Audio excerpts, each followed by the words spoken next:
У эфіры Белсату размова, з вами Віталь Цыганкоў. Што такое палітычны дыалог у сённяшняй Беларусі? Гэта калі кіраўнік дзяржавы, які пасадзіў за краты сваіх палітычных апанентаў, прыходзіць да іх турму і 4 гадзіны з імі пра нешта размаўляе. Што гэта было і якія могуць быць наступствы для беларускага палітычнага жыцця? Пра гэта мы гаворым сёння з маім госцем Арсенем Севіцкім, палітычным аналітыкам. Добрый дзень. Вітаю. Чаму Александр Лукашенко вымушаны ці прымушаны быў, ці абавязаны быў зрабіць такі крок? Для многіх ён быў сенсацыяй.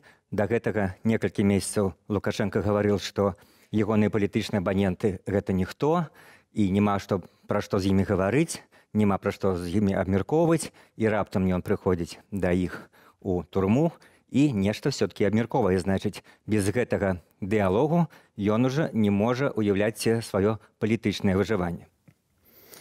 Ну так, сапраўды, гэта быў такі нечаканы крок, але цалкам лагічны, бо нягледзячы на ўсю афіцыйную рыторыку, сам Александр Лукашенко ўспрымае сённяшнюю сітуацыю, нестабільнасць як палітычны крызіс.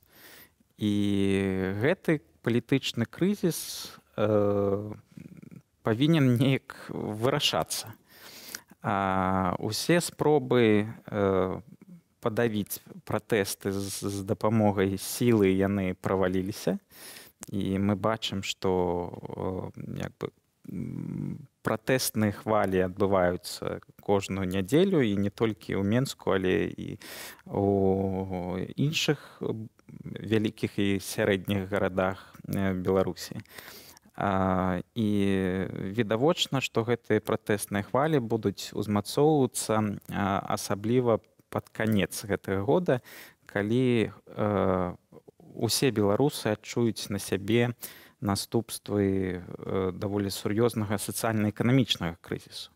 І існуюць пэўныя рызыкі таго, што Расія здолее дамовіцца з заходнімі краінамі і атрымаць ад іх карт-бланш на такую сілавую дэмакратызацыю Беларусі і адхіленне Александра Лукашенка ад улады. А чаму вы ўжылі слова рызыкі? Гэта, можа быць, існуе пэўныя сцэнары, якія, многія беларусы скажуць, і слава Богу. Ну, так, сапраўды, справа ў тым, што Расія, і мы пра гэта ведаем, вядзе зараз перамовы з Парыжам, Берлінам і нават Вашынгтонам, і спрабуе таксама атрымаць пэўны карт-бланш на вось гэты план прымусовай дэмакратызацыі ад гэтых краін, таму што для Расіі вельмі важна, каб рэзультаты змены рэжыму ў Беларусі былі прыняты заходнімі краінамі, і гэтыя дзеянні не справакавалі новыя хвалі заходніх санкцый. Таму Расія вымушана ісці на пэўны дыялог, перамовы з заходнімі краінамі, і перш за ўсё гэта рызыка для Александра Лукашенка. Ён разумее, што гэтыя перамовы ідуць, ёсць здзелка, ці яна вельмі блізка, і таму трэба паспрабаваць перагуляць гэтыя дамовы паміж Расіяй. Самому зрабіць першы крок, зрабіць так, каб ініцыятыва была ў сваіх руках, і ў гэтым сэнсе многія назіральнікі звярнулі ўвагу на склад тых людзей, якія сустракаліся з Лукашэнкам за кратамі, і гэта пераважна былі сябры каманды Бабарыкі, Віктара Бабарыкі, і ён сам. То бок там не было, конечно, ні Статкевіча, ні Северынца, але там не было і Калеснікава, якая паказала, свой, скажем, такі моцны характар і здольнасць да нетрывіальных крокаў. Мы не ведаем усе абставіны, як гэтая сустрэча праходзіла. Можа, там пэўныя прадстаўнікі і штаба Бабарыка, і іншыя палітычныя фігуры, яны проста адмовіліся ад гэтай сустрэчы. Гэтага нельга выключаць. Але мы зараз знаходзімся ў такіх умовах, калі з аднаго боку Крэмль патрабуе вызвалення спадара Бабарыка і яго штаба, а з іншага боку захад таксама патрабуе вызвалення палітычных зняволеных. Таму Александр Лукашенко знаходзіцца ў сітуацыі, калі ён павінен неяк вось гэтыя абставіны, якія з'яўляюцца цалкам аб'ектыўнымі, для яго ён неяк павінен іх выкарыстаць дзеля ўмацавання сваіх пазіцый і дзеля стабілізацыі палітычнай сітуацыі ў краіне. Таму найбольш такі рацыянальны крок зараз з боку Александра Лукашенка гэта якраз вызваленне палітычных зняволеных, як мінімум вызвалення часткі з іх, і арганізацыя ці круглага стала, ці вось гэтага агульнанацыянальнага дыялогу, які можа дліцца бясконца, але сам працэс можна будзе канвертаваць у пэўныя дыпламатычныя і нават эканамічныя дывідэнды. А ці няма тут для яго якраз рызыкі, што, па-першае, дзве. Па-першае, што людзі, скажам, з вуліцы, пратэстоўцы, найбольш актыўныя, адчуюць у гэтым ягоную слабасць, і гэта можа якраз падштурхнуць пратэсты. Давайце ўжо змагацца да перамогі. Бачыце, рэжым даў трэшчыну, рэжым даў слабіну. Другое, што гэты першы частковы крок не зрушыць нічога ў замежна-палітычным сэнсе. Захад скажа, нет, не палову, а давайте вызваляйце і Лосіка, і Статкевіча, і Северынца, пакуль не будуць вызваленыя ўсе, ніякіх далейшых крокаў. Мне падаецца, што Александр Лукашенко зараз знаходзіцца ў такой пазіцыі, калі нават яго невялічкія саступкі будуць успрымацца так сапраўды і вуліцай, і пратэстоўцамі як вялікая перамога. Такім жа самым чынам гэтыя невялічкія саступкі будуць успрымацца і на захадзе. Бо захад не мае ніякіх інструментаў рэальнага ўплыву на ўнутрыпалітычную сітуацыю ў Беларусі. А вось ці пагадзіцца вось з такімі сцэнарамі Крэмль, тут ёсць пытанне, бо з пункту гледжання Крэмля увесь гэты працэс павінен прывесці да змены канстытуцыйнага ладу і адхілення Александра Лукашенка ад улады у Беларусі. Бо пакуль Александр Лукашенко кантралюе палітычную сітуацыю, калі ён захоўвае манаполію на ўсе стратэгічныя рашэнні, Расія не можа тут прасоўваць свае нацыянальныя інтарэсы. І гэта мы бачым на працягу 26 гадоў, нягледзячы на ўсю гэтую прарасейскую рыторыку. Тым не менш, вот гэтыя дзеянні Крэмля пасля выбараў 9 жніўня, тыя факты, якія мы маем, не толькі рыторыку, яны паказваюць, што, па-першае, Крэмль адразу павіншаваў, падтрымаў Александра Лукашенко, сказаў, што, можа быць, дашлі свае фармаванні, калі трэба будзе на дапамогу. В рытарычным сэнсе не прызнае ні Ціхановскую, ні ніякія ее дзеянні і ні іншых прадстаўнікоў апазіцыі.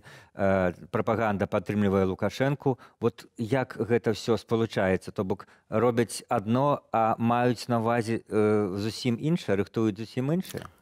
Так, сапраўды, справа ў тым, што Крэмль не можа прызнацца ў тым, што па сутнасці ён рыхтуе каляровую рэвалюцыю і змену рэжыма ў краіне, якая фармальна з'яўляецца найгалоўнейшым стратэгічным хаўруснікам Расіі. І калі паглядзець на тую падтрымку, якую Александр Лукашенко атрымаў ад Крэмля, то яна хутчэй больш пытанняў вызывае, чым адказу. Так, нягледзячы на афіцыйныя віншаванні з перамогай, Крэмль успрымае сітуацыю ў Беларусі як глыбокі палітычны крызіс.